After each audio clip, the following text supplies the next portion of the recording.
Soal berikutnya.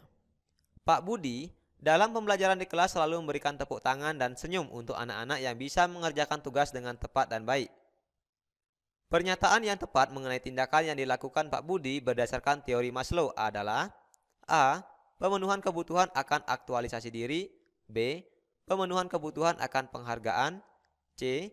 Pemenuhan kebutuhan akan kasih sayang atau penerimaan. D.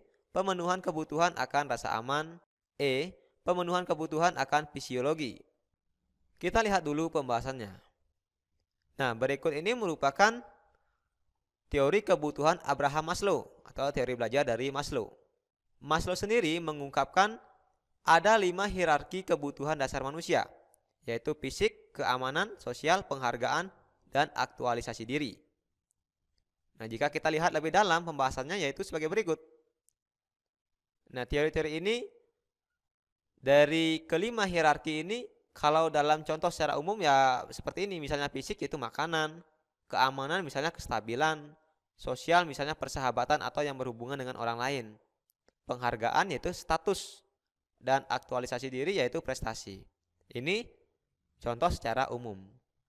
Tapi kalau dalam bidang pekerjaan, yaitu ada fisiknya berarti upah minimum, keamanan, rencana pensiun, sosial, teman sekerja, penghargaan berarti jabatan tertentu, aktualisasi diri berarti pekerjaan yang menantang. Nah, bagaimana teori Maslow ini diaplikasikan dalam pembelajaran? Nah, Maslow ini kan berhubungan dengan aktualisasi diri. Aktualisasi diri itu berarti berhubungan dengan teori humanistik. Nah, dengan demikian teori kebutuhan Abraham Maslow ini ada hubungannya dengan teori humanistik, yaitu memanusiakan manusia dalam kegiatan pembelajaran. Nah, Maslow ini adalah pelopor dari teori belajar humanistik dengan teori kebutuhan atau hierarchy of needs. Maslow berpendapat manusia dapat memahami dan menerima dirinya sebisa mungkin, yaitu belajar dikatakan berhasil jika ada kebermaknaan yang dicapai. Nah, dengan demikian peran guru pada teori belajar humanistik atau teorinya Abraham Maslow ini yaitu hanya sebagai fasilitator. Nah, untuk itu dalam mengaplikasikan teori ini, tugas fasilitator adalah sebagai berikut. Yang pertama, memerhatikan dan memberikan motivasi belajar pada peserta didik. Yang kedua, jika peserta didik belum memahami tujuan pembelajaran, guru bisa memberikan penjelasan kembali. Yang ketiga, guru harus bisa memahami karakter setiap peserta didik yang diampunya. Yang keempat, menyediakan sumber belajar baik buku, media visual maupun audio. Yang kelima, tetap menjalin komunikasi dengan peserta didik agar kondisi pembelajaran tetap terkontrol. Yang keenam, selalu memberikan dorongan pada peserta didik agar lebih peka dan kreatif. Yang ketujuh, mengkondisikan suasana belajar tetap kondusif. Yang kedelapan, memacu keaktifan peserta didik. Dan yang kesembilan, memberikan bimbingan pada peserta didik untuk menerapkan dalam kehidupan sehari-hari. Nah, ini merupakan implikasi dari teori kebutuhan Abraham Maslow dalam dunia pendidikan, di mana peran guru itu yaitu sebagai fasilitator. Nah, kita petakan kembali agar mudah memahami aplikasi dari teori humanistik dalam pembelajaran. Nah, kita ketahui bahwa dalam teori Abraham Maslow ini ada 5 hierarki kebutuhan dasar manusia, yaitu kebutuhan fisiologi, rasa aman, kasih sayang.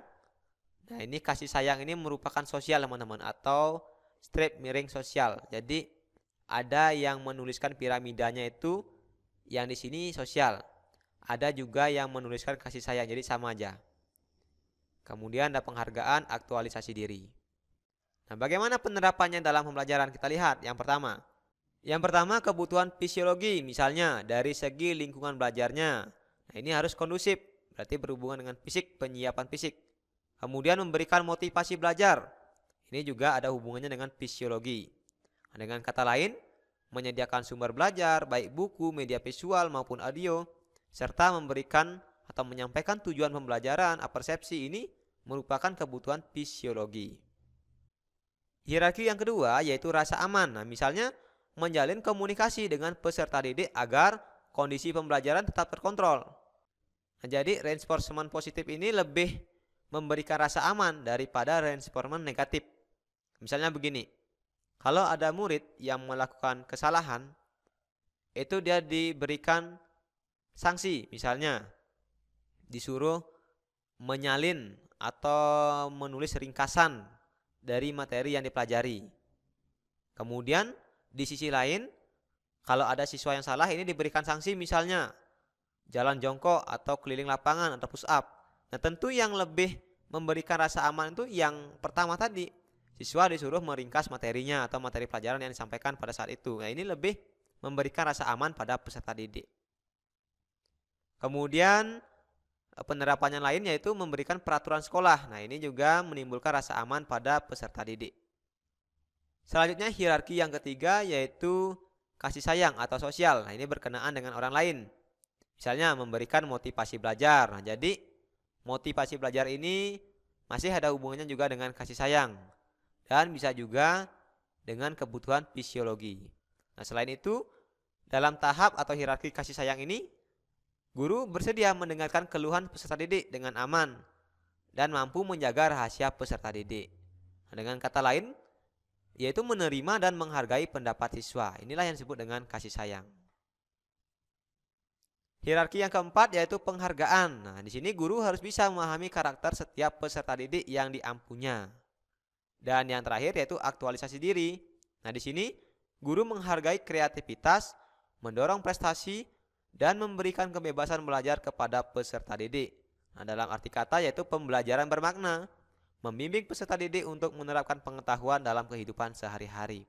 Nah, ini adalah aplikasi dari teori belajar humanistik Abraham Maslow dalam pembelajaran. Dengan demikian, maka jawaban yang tepat untuk pertanyaan ini yaitu yang B, pemenuhan kebutuhan akan penghargaan. Nah, di sini kenapa jawabannya bukan yang C, pemenuhan kebutuhan akan kasih sayang? Karena di sini ada kata memberikan tepuk tangan dan senyum untuk anak-anak yang bisa mengerjakan tugas dengan tepat dan baik. Berarti si anak ini sudah bisa mengerjakan tugas dengan baik. Maka tentu si anak ini membutuhkan penghargaan. Nah, kecuali di sini umpamanya Pak Budi ini dalam pembelajaran di kelas memberikan senyuman meskipun si anak menjawab salah. Nah, ini baru dia pemenuhan kebutuhan akan kasih sayang atau rasa aman. Jadi kita harus lihat dulu pemaparan atau wacananya itu seperti apa, baru kita masukkan dalam penerapannya. Soal berikutnya. Perhatikanlah pernyataan-pernyataan berikut ini. 1. Kerjakanlah operasi perkalian dan pembagian terlebih dahulu. 2. Kerjakanlah operasi hitung yang ada dalam tanda kurung terlebih dahulu. 3. Jika suatu operasi hitung memiliki tingkat yang sama, maka kerjakan secara berurutan mulai dari kiri. Pernyataan yang tepat mengenai langkah-langkah aturan operasi hitung campuran adalah A. 1, 2, dan 3, B. 3, 2, dan 1, C. 2, 3, dan 1, D. 2, 1, dan 3, E. 1, 3, dan 2. Nah, untuk menjawab ini kita kembali ke aturan operasi hitung tadi. Jadi aturannya yang pertama, apabila ada operasi hitung yang ada di dalam tanda kurung, ini harus dikerjakan terlebih dahulu. Baru kemudian kita melihat operasi hitung dari segi penjumlahan, pengurangan, perkalian, dan pembagian, maka yang perkalian dan pembagian harus dikerjakan terlebih dahulu dengan memperhatikan tingkat yang sama.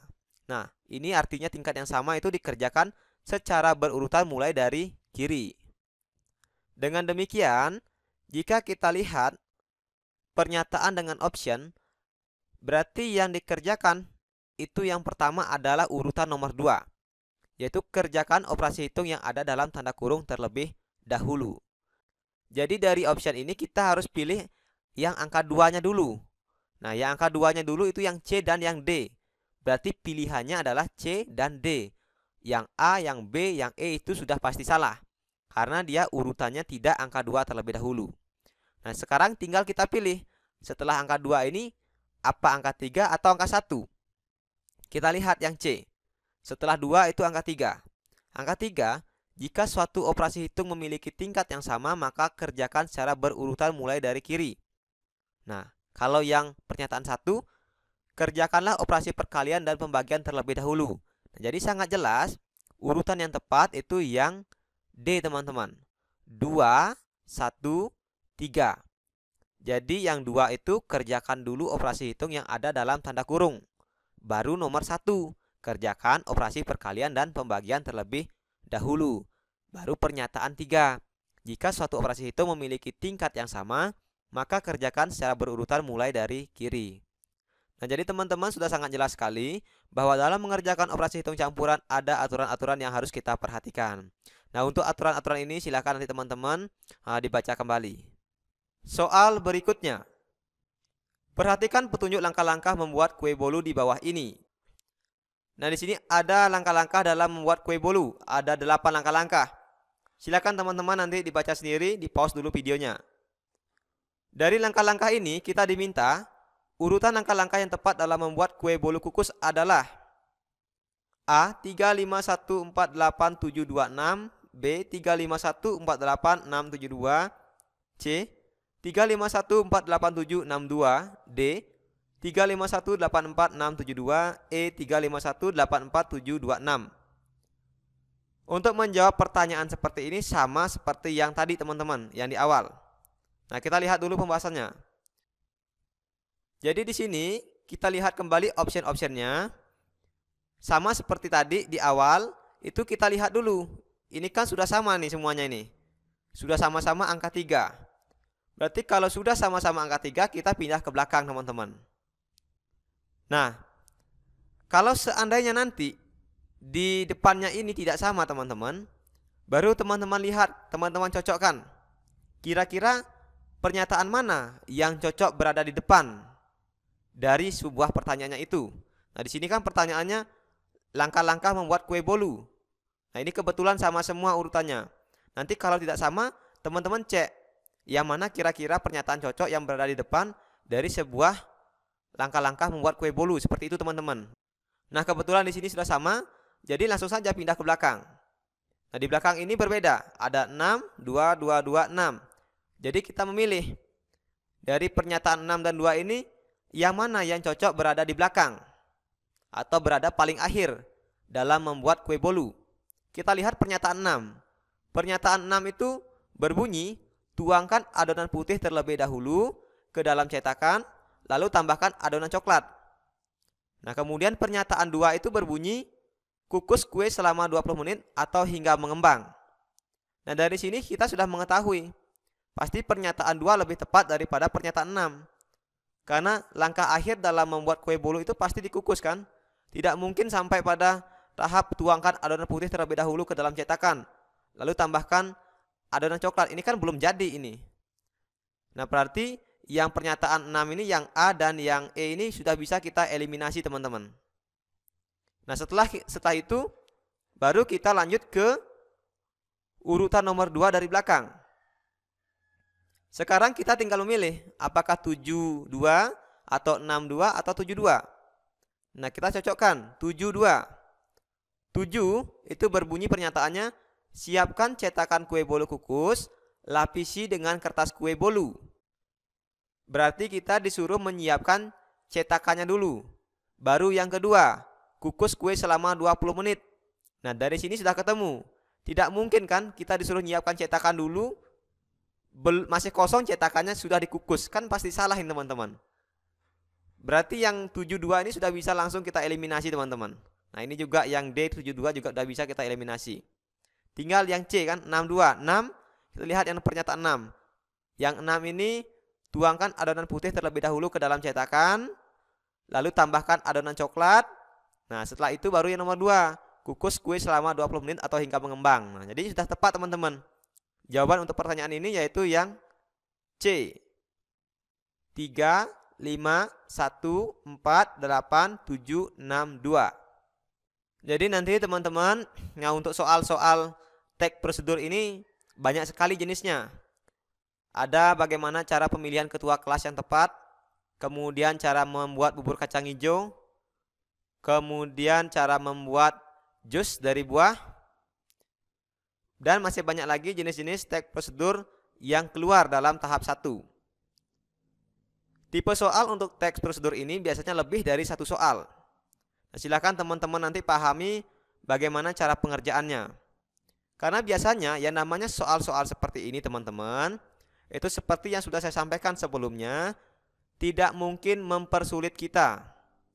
Namanya soal tes ASN itu pasti ada cara cepatnya.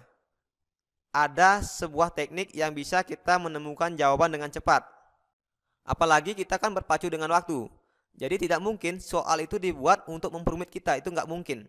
Pasti ada selahnya, pasti ada teorinya, ada tekniknya.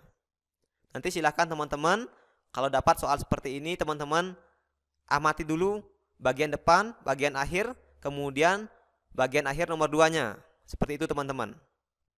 Dan kalau teman-teman sudah menemukan jawabannya tetapi masih ragu, itu silahkan teman-teman cek kembali. Nah, ketimbang kita ngecek satu persatu kan, yang A dulu kita cek, yang B dulu kita cek, itu kan lama teman-teman. Jadi coba teman-teman terapkan dulu yang ini, setelah teman-teman ketemu jawabannya langsung teman-teman cek. Itu kalau teman-teman masih ragu. Perhatikan hewan-hewan berikut ini. 1 kupu-kupu, 2 belalang, 3 nyamuk, 4 kecoa, 5 semut. Setiap makhluk hidup di atas akan mengalami metamorfosis, baik metamorfosis sempurna atau metamorfosis tidak sempurna. Pernyataan berikut yang tepat adalah A. 1, 2, dan 3 bermetamorfosis sempurna, yaitu telur, larva, pupa, imago. B. 1, 2, dan 3 bermetamorfosis tidak sempurna, yaitu telur, nimpa, dan imago. C. 1, 3, dan 5 bermetamorfosis sempurna, yaitu telur, larva, pupa, dan imago. D. 2, 4, dan 5 bermetamorfosis tidak sempurna, yaitu telur, nimpa, dan imago. E. 2, 3, dan 4 bermetamorfosis tidak sempurna, yaitu telur, nimpa, dan imago. Nah, kita lihat dulu pembahasannya. Berikut ini ada beberapa hewan yang mengalami metamorfosis sempurna. Nah, yang pertama ada kupu-kupu.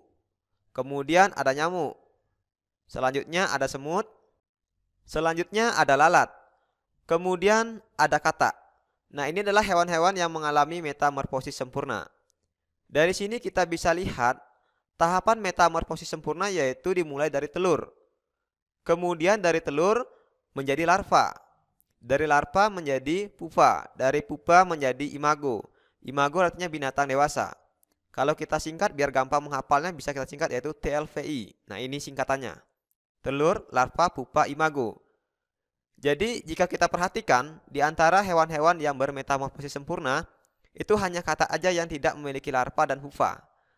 Katak itu dimulai dari telur, kemudian menjadi kecebong atau berudu, selanjutnya kecebong menjadi kecebong berkaki, dan selanjutnya menjadi katak berekor, kemudian katak dewasa. Berbeda dengan tahapan metamorfosis sempurna pada serangga. Nah, kalau pada serangga ini tahapannya lengkap. TLVI-nya ini sama semua. Telur, larva, pupa, imago ini sama. Jadi misalnya pada kupu-kupu itu larvanya dalam bentuk ulat. Sedangkan pada nyamuk itu larvanya berupa jentik-jentik. Nah, jadi tahapan serangga pada metamorfosis sempurna ini hampir sama yaitu TLVI, telur, larva, pupa, dan imago, kecuali katak. Selanjutnya metamorfosis tidak sempurna. Nah, di sini ada hewannya yaitu jangkrik, kemudian kutu, dan selanjutnya ada capung.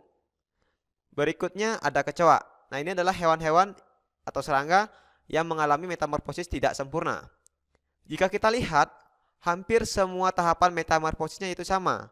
Nah, telur, kemudian ada nimpa, dan ada imago.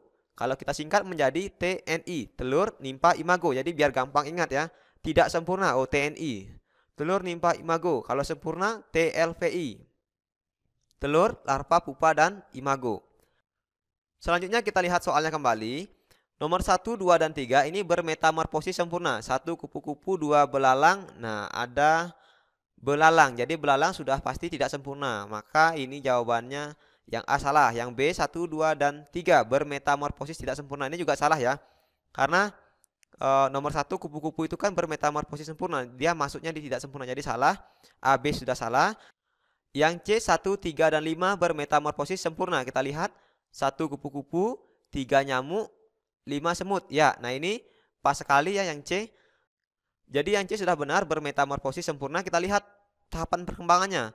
Dimulai dari telur, larva, pupa, imago. Nah, ini sudah betul, maka jawaban yang tepat untuk soal ini adalah C. 1, 3, dan 5 bermetamorfosis sempurna dengan tahapan perkembangan yaitu telur, larva, pupa, imago atau TLVI. Baiklah teman-teman, mungkin cukup sekian dulu latihan soal kita kali ini. Semoga apa yang kita bahas pada kesempatan ini bisa memberikan manfaat untuk kita bersama. Jadi kita belajarnya sedikit demi sedikit saja. Yang penting apa yang kita pelajari pada kesempatan ini bisa kita serap. Karena kalau kita belajar banyak-banyak tetapi tidak kita serap itu percuma saja. Lebih baik kita belajarnya sedikit demi sedikit. Yang penting apa yang kita pelajari bisa masuk dan bisa kita mengerti. Nah, nanti untuk teman-teman, seandainya ada yang belum dipahami, silahkan teman-teman putar ulang kembali videonya, bisa di screenshot dan dipelajari kembali. Semoga melalui pembahasan soal kali ini bisa memberikan gambaran kepada kita bersama mengenai pola-pola soal yang sering keluar dalam seleksi tes P3K. Dan saya doakan kepada teman-teman yang sedang mengikuti seleksi tes P3K tahun ini, semoga diberikan kemudahan, kelancaran, dan membuahkan hasil yang baik. Sampai jumpa lagi dalam video berikutnya.